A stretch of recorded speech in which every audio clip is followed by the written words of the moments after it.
በስመ አብ ወልድ ወመንፈስ ቅዱስ አሐዱ አምላክ። ተወዳጆች እንደምን አላችሁ? ይህ ሰዋስው ሚዲያ የዩቲዩብ ቻናላችን ነው። በዚህ የዩቲዩብ ቻናላችን ላይ መንፈሳዊ ትምህርቶችን፣ መንፈሳዊ ሕይወታችን የሚያሳድጉ ትምህርቶችን የምናገኝበት የዩቲዩብ ቻናላችን ነውና ለዩቲዩብ ቻናላችን አዲስ ከሆናችሁ ሰብስክራይብ በማድረግ ቤተሰብ ሁኑ። ዛሬ በዚህ ቪዲዮ ስለ ስግደት ማንም ሰው ያልነገራችሁን እንመለከታለን። ከዚህ በፊት ምናልባት ስለ ስግደት አንድ ቪዲዮ ሰርችላችሁ ነበረ። እሱን ካርድ ላይ ያስቀምጥላችሁና ተመልሳችሁ እንድታዩት ብዙ ነገሮችን በዛ ላይ ዳሰናል። ስለ አምልኮ ስግደት፣ የስግደት አይነቶች ስንት ናቸው የሚለውን በደንብ በማብራሪያ የተመለከትንበት ቪዲዮ ነው። እሱን ወደኋላ ተመልሳችሁ ተመልከቱት። ነገር ግን ዛሬ በዚህ ቪዲዮአችን የምንመለከተው ስለ ስግደት የማናውቃቸውን ጠቃሚ ነገሮች በዚህ ቪዲዮ አጋራችኋለሁ። ስግደት እግዚአብሔር የባህሪ ገንዘቡ ነው። ቅድስት ቤተክርስቲያን ሁልጊዜ እንድናረጋቸው አንድ ክርስቲያን በየዕለት ኑሮ ወይም ደግሞ በየዕለት ህይወቱ እንድናደርጋቸው ከሚገቡ ነገሮች ከምታዘን ነገሮች መካከል አንደኛው ስግደት ነው። ጾም፣ ጸሎት፣ ስግደት አንድ ክርስቲያን በየዕለት ህይወቱ ሊያደርገው የሚገባ ነው። ምናልባትም ጾም በአዋጅ ልንጾመው የምንችል ይሆናል። እንዲሁም ደግሞ በግልም ልንጾመው የምንችልበት ሁኔታ አለ። ስግደት ግን ሁልጊዜ የሚደረግና በየዕለቱ ለእግዚአብሔር መንበርከካችንና መገዛታችንን የምናሳይበት የአንድ የክርስቲያን ህይወቱ ነው። ስግደት በአጠቃላይ ስንሰግድ የምንበረከከው ለእግዚአብሔር ነው። ስለዚህ እግዚአብሔር አምላካችን ነው እያለ ነው ማለት ነው። እንስሳት ብቻ ናቸው ይህንን ላያደርጉ የሚችሉት። ሰዎች ለአምላካቸው መገዛት ይገባቸዋል፣ መስገድ ይገባቸዋል። በየዕለት ህይወታቸው በየዕለት ኑሯቸው ሰዎች የሚያስብ አእምሮ ተሰጧቸው፣ የሚያመዛዝኑ ልቡና ተሰጥቶን ይህንን ነገር እንድናደርገው ቅድስት ቤተክርስቲያን በየዕለቱ ታስተምረናለች። ስግደት ለመሆኑ ለእኛ የሚገባው ወይም ደግሞ በየዕለቱ እንድንሰግድ ቤተክርስቲያን የምትመክረን ለምንድን ነው ስንል የመጀመሪያው አራት ምክንያቶች አሉ። የመጀመሪያውና ትልቁ ግን ለእግዚአብሔር አምላካችን መገዛታችን፣ እሱ አምላክ እኛ ደግሞ ፍጡራን መሆናችንን ለመግለጥ የምንጠቀምበት ነው ማለት ነው። አንድ ሰው በየዕለቱ ሲሰግድ የሚያገኘው የመጀመሪያው ጥቅም ለአምላኩ ለእግዚአብሔር መስገዱ ነው። ለአምላኩ ለእግዚአብሔር ሰገደ ማለት ደግሞ ህይወት በአጠቃላይ እርሱ ካልተሰገደለት፣ ለእግዚአብሔር ካልተንበረከከ በስጋ ህይወትን ማሸነፍ በጣም ሊከብድ ይችላል። መንፈሳዊ ህይወትን ራስን መግዛት፣ ሌሎችም ነገሮች ማድረግ በጣም አስቸጋሪ ሊሆንበት ይችላል እና አንድ ሰው ሲሰግድ ለአምላኩ ለእግዚአብሔር እንደተንበረከከና እሱ ፈጣሪው ከእርሱ በላይ ደግሞ አምላክ እንዳለ ባለቤት እንዳለው የሚገልጥበት መንገድ ነው። ስለዚህ እርሱ ለእግዚአብሔር ከተንበረከከ ህይወትን ማንበረከክ ይችላል። አንድ ሰው በየዕለት ህይወቱ ለእግዚአብሔር የማይንበረከክ ከሆነ ግን ህይወት በራሱ ታንበረከከዋለች። ስጋዊ ፍላጎቶቹ እርሱን ባሪያ ያደርጉታል ማለት ነው። እኛ ለእግዚአብሔር በመገዛት ስሙን በመቀደስ ክብሩንና መንግስቱን ለመውረስ ነው የተፈጠርነውና ያንን የማናደርግ ከሆነ ደግሞ በእኛ ላይ የሚሰለጥኑ ብዙ ነገሮች ይኖራሉ ማለት ነው። ስለዚህ የመጀመሪያው ለእግዚአብሔር ለአምላካችን እኛ የእርሱ ልጆች ባሪያዎች እንደሆንን፣ ፍጡራን እንደሆን፣ የእሱ የእጁ ስራዎች እንደሆንን የምንገልጥበት መንገድ ስለሆነ ትልቁና ዋነኛው ምክንያት እሱ ነው ማለት ነው። ሁለተኛ ደረጃ ደግሞ ስግደት ለአንድ ሰው መረጋጋትን ይሰጣል። አይታችሁ ከሆነ አሁን ያለንበት ህይወት የሶሻል ሚዲያ የሚበዛበት፣ ወከባ የሚበዛበት ህይወት ራሱ በአጠቃላይ ሩጫ የሆነችበት ጊዜ ስለሆነ በ10 ደቂቃ ለሶሻል ሚዲያ ለመመልከት ገብተን ብዙ ሰዓታትን የምናሳልፍበት እንዲሁም ደግሞ ለእግዚአብሔር ጊዜ የማይሰጠን ስለሆነ በአጠቃላይ ህይወታችን ሩጫ የበዛበት ህይወት እየኖርን ስለሆነ መረጋጋት የለም። ወከባ ነው ያለው። እያንዳንዱ የሚያጨናንቅ እንጂ የሚያረጋጋ ነገር በህይወታችን አናይም በዓለሙ ላይና ዓለሙ እሱን ነው የሚያሳየን። ሁልጊዜ ሩጫ የሆነ ነገር ነው የሚያሳየን። ትኩረታችን ደግሞ ስጋዊ ነገሮች ላይ እንድናደርግ እንጂ ወደ አምላካችን ወደ እግዚአብሔር እንድናደርግ አይፈልግም ዓለሙ። ስለዚህ የመጀመሪያው ለእግዚአብሔር መስገዳችን ሁለተኛ ምክንያቱ መረጋጋትን ይሰጣል ማለት ነው። ስንሰግድ ለእግዚአብሔር ለአምላካችን ስለሆነ የምንበረከከው መረጋጋትን፣ ሰላምና ጤንነትን በህይወታችን እንዲኖር ያደርጋል ማለት ነው። ስግደት አንደኛው ጥቅሙ እሱ ነው። መረጋጋት ማለት በህይወታችን የሚያዋክቡን ነገሮች በሙሉ ለአምላካችን ለእግዚአብሔር ተንበርክከን ስንነሳ እነዛ ነገሮች የሚያስጨንቁን የሚያውኩን ነገሮች በሙሉ ከኛ እየጠፉ ነው የሚሄዱት ማለት ነው። በአጠቃላይ ርኩሳን መናፍስትን እንኳን ከኛ የምናረቅበት መንገድ ነው። ሰይጣን ከሚፈራቸው ነገሮች መካከል አንደኛው የሰው ልጆች እንዲያደርጓቸው ከማይፈልጋቸው ነገሮች መካከል አንደኛው ስግደት ነው። ለምን አንድ ሰው እንኳን በርኩስ መናፍስት ወይም ደግሞ በርኩስ መንፈስ እንኳን ቢያዝ ሰው ላይ ቢያድርና ያ ሰው ስግደት የሚያበዛ ከሆነ ከሱ ጋር መቆየት አይፈልግም። ለምን አብሮ ስለሚሰግድ እሱን ማድረግ አይፈልግም እና ከእርሱ እየሸሸ ነው የሚሄደው። እና የሚያስጨንቁን እንዲሁም ደግሞ እንድናስባቸው በአእምሯችን የተቀመጡ የሆነ ክፉ ሐሳቦች እንኳን ቢመጡ እነዛን ነገሮች በሙሉ ከሚያስወግዱልን ነገሮች መካከል አንደኛው ስግደት ስለሆነ አንድ ሰው በየቀኑ የሚሰግድ ከሆነ መረጋጋት ይኖረዋል ማለት ነው። ህይወት አንዳንዴ ዝም ብላችሁ ሰዎችን ስትመለከቷቸው አነጋገራቸውም፣ አካሄዳቸውም፣ እያንዳንዱ ነገራቸው በጣም እርጋታ የበዛበት ሊሆን ይችላል። ምናልባት ይህ ሰው በየዕለት ህይወቱ ስግደት የሚያበዛ አይነት ሰው ሊሆን ይችላል። ለምን?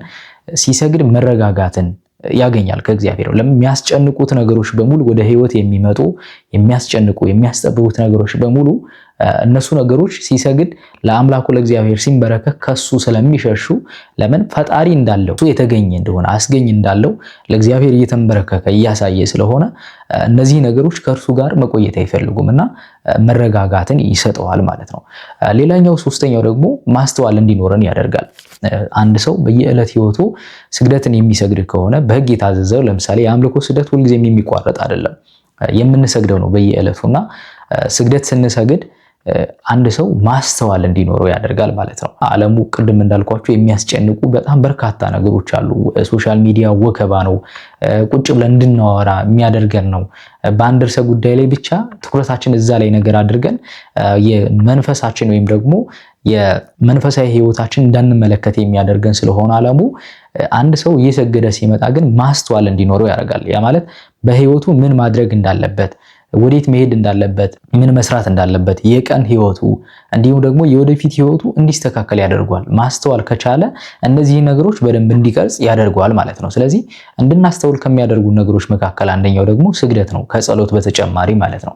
አንድ ሰው በየቀኑ እየሰገደ ከመጣ ነገሮችን ቲንክ የሚያደርግበት፣ የሚያስብበት፣ የሚያስተውልበት አእምሮ ክፍት እየሆነና ልቦናው ማስተዋልን እየታደለለት ነው የሚመጣው። ለምን?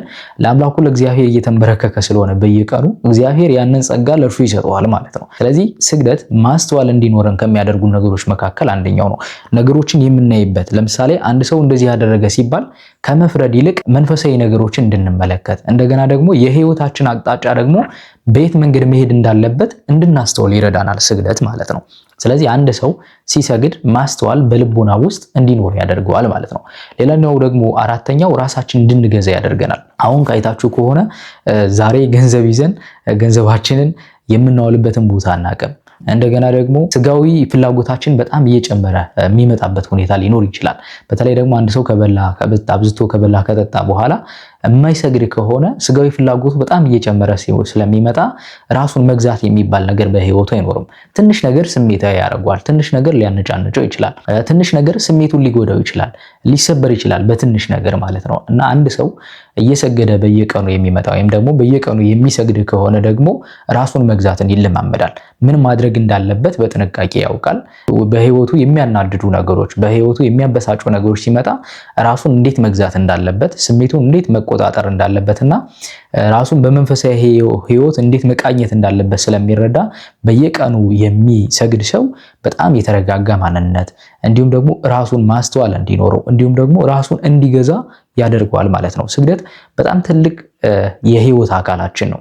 ለምን? ለአምላካችን ለእግዚአብሔር የምንሰግደው እርሱ ፈጣሪያችን፣ እኛ ደግሞ ፍጡራን መሆናችንን የምንገልጥበት አንደኛው መንገድ ቢሆንም ግን ደግሞ ራሳችን እንድንገዛ እግዚአብሔር አምላክ ጸጋውን ይሰጠናል ማለት ነው። በየቀኑ የምንሰግድ ከሆነ ምን ማድረግ እንዳለበት የህይወቱ ላይ ስሜታዊ የሚያደርጉ ነገሮች እንዲሁም ደግሞ ኃጢአት በህይወቱ እንኳን ቢመጣበት ዝሙታዊ ሐሳቦች፣ ቁጣ፣ ትዕግስትን የሚያሳጡ ነገሮች እንኳን ወደ ህይወቱ ሲመጡ የሚሰግድ ከሆነ እነዛን ነገሮች እንዴት ማሳለፍ እንዳለበት ማስተዋልን ያገኛል። ራሱን መግዛት እንዴት እንዳለበት ይማራል ማለት ነው። ስለዚህ ስግደት በአጠቃላይ የሰው ልጅ ራሱን እንዲገዛ ያደርገዋል ማለት ነው።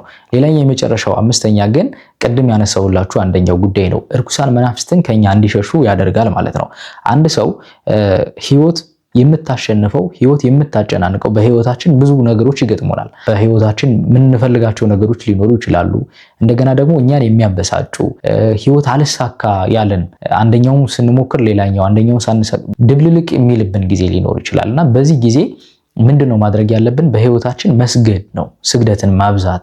ለምን? አንደኛ ማስተዋል እንዲሰጠን ራሳችንን መግዛት እንድንችል፣ እንደዛ ደግሞ ክፉ ሐሳቦችን ከኛ እንዲያርቅ ያደርጋል። ርኩሳን መናፍስትን ከኛ እንዲሸሹ ያደርጋቸዋል ማለት ነው። አንድ ሰው ለእግዚአብሔር በየቀኑ የማይሰግድ ከሆነ እሱን የሚያሰግዱት ባሪያ የሚያደርጉት በርካታ ነገሮች በህይወቱ ይመጣሉ። እርሱ ለአምላኩ ለእግዚአብሔር በየቀኑ የሚገዛ ከሆነ ደግሞ ህይወትን ይገዛታል፣ ራሱን መግዛትን ይለማመዳል፣ ስጋውን ለነፍሱ ማስገዛት እንዴት እንደሚችል ይማራል።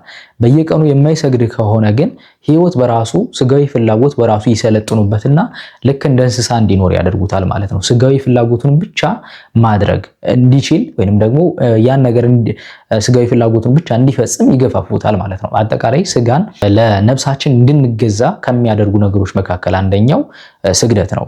በዛም ላይ ብዙ ጊዜ አይታችሁ ከሆነ የሚሰግድ ሰው ህይወቱ የተረጋጋ ማስተዋል ያለው እንዲሁም ደግሞ ሲናገርም አነጋገሩም ህይወቱን በአጠቃላይ በጣም የተረጋጋና ምንም የሚያስጨንቀው ነገር አይኖርም። ለምን? ለአምላኩ ለእግዚአብሔር እየተንበረከከ ስለሆነ የሚያስጨንቁት ነገሮች በሙሉ ከርሱ ይሸሻሉ ማለት ነው። እኛ ሁልጊዜ በህይወታችን ጠዋት እንነሳለን፣ ወደ ስራ እንሄዳለን። ከእግዚአብሔር ጋር መነጋገር አንፈልግም፣ ለእግዚአብሔር መንበርከክ አንፈልግም። ለእግዚአብሔር የማትንበረከክ ከሆነ ደግሞ ህይወት ችግር አንተን ያንበረክካል። ስለዚህ ሁልጊዜም የአንድ የክርስቲያን ህይወቱ መሆን ያለበት በጾም በስግደትና በጸሎት የተወሰነ መሆን መቻል አለበት ማለት ነውና ብዙ ጊዜ ከማናደርጋቸው ነገሮች መካከል አንደኛው ስግደት ነው። ስግደት ግን በህይወታችን በጣም ትልቁን ጉዳይ ይወስዳል። ለእግዚአብሔር ለአምላካችን መንበርከክ ማለት ህይወትን ማንበርከክ መቻል ነው። እንደገና ደግሞ አምላክ አለኝ፣ ፈጣሪ አለኝ፣ አስገኛለኝ እያልን ስለሆነ እግዚአብሔር አምላክን የምንገዛበት መንገድ ስለሆነ እግዚአብሔር በሌሎች ነገሮች እንዲጠብቀን ያደርጋል ማለት ነው።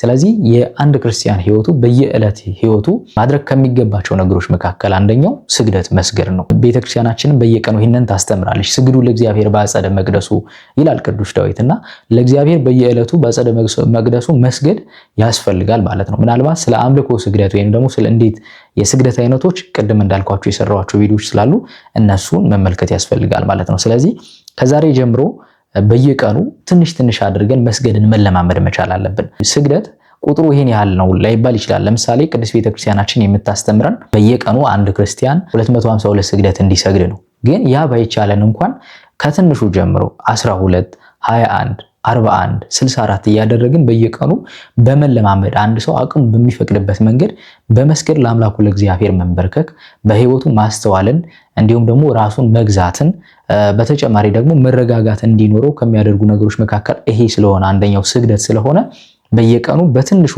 አድርጎ ስግደትን መለማመድ መቻል አለበት ማለት ነው። ስለዚህ እንደ የቤት ስራ መውሰድ ያለባችሁ አንደኛው ነገር ብዬ ማስበው በየቀኑ ከዛሬ ጀምራችሁ 7ም ይሁን 10ም ይሁን 12ም በምትችሉት መጠን ትንሽ ስግደት እያደረጋችሁ መንፈሳዊ ህይወት የሚጀምረው በጣም ከትንሽ ነገር ነው። ከትልቁ ወደ ታች አንወርድም። ከትንሹ ጀምረን ወደ ላይ ነው የምንሄደው። ህይወታችንም ሲያድግ መጀመሪያ ተወልደን ስናድግ በጽንስ ከዛ በኋላ ተወልደን እየዳህን ነው አሁን ላለንበት ደረጃ የደረስነውና መንፈሳዊ ህይወትም ልክ እንደ ህፃን ልጅ በየጥቂቱ ማደግ ስለሆነ ከዛሬ ጀምሮ ትንሽ ስግደት በህይወታችን የምንችለውን ያክል እግዚአብሔር ለአምላካችን ከጸሎት በኋላም ሊሆን ይችላል፣ ከጸሎት በፊትም ሊሆን ይችላል ተንበርክከን ለእግዚአብሔር መገዛታችን አሳይተን ከዛ በኋላ ራሳችን የምንገዛበት ማስተዋልን የምናገኝበትን ስግደት በየትንሹ መለማመድ ያስፈልጋል ማለት ነው። ስለዚህ ይህንን አንድ ክርስቲያን በየዕለት የህይወት ኑሮ ማድረግ ከሚገቡ ነገሮች መካከል አንደኛው ይሄ ነው። ስለዚህ ስግደት በአጠቃላይ እነዚህን ጥቅሞች ይሰጠናል ማለት ነው። እግዚአብሔር አምላካችን ለእርሱ የምንበረከክበትን ኃይልና ብርታት ይስጠን።